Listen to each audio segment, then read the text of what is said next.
Victoria, you're the Director of Endangered Heritage in Canberra. Can you talk to us about some of the structural issues with disasters?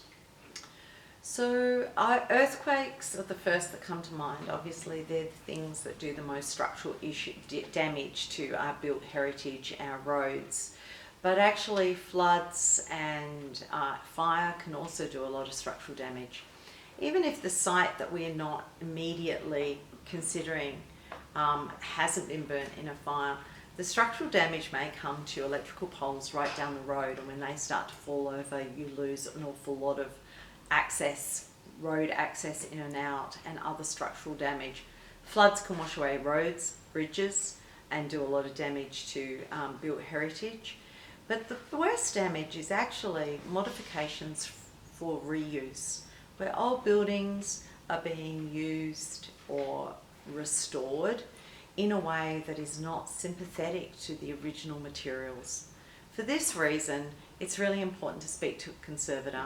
Designers and architects may have a very good plan for how to build a structure using modern materials and compliance, but when that's all built to the facade of a heritage building or attached to stone, adobe and other material types, we see that those structural changes have different vibration and different reactions under stress of earthquake.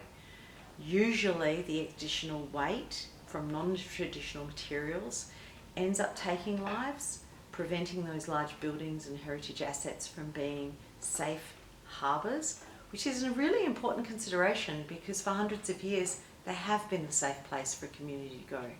Suddenly, with alterations and reuse, those buildings which people run to because they've always been there suddenly are no longer safe and have a greater propensity to fall down and to kill people, and the cleanup can be a lot harder too.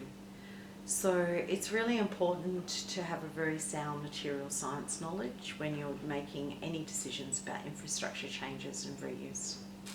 Thank you.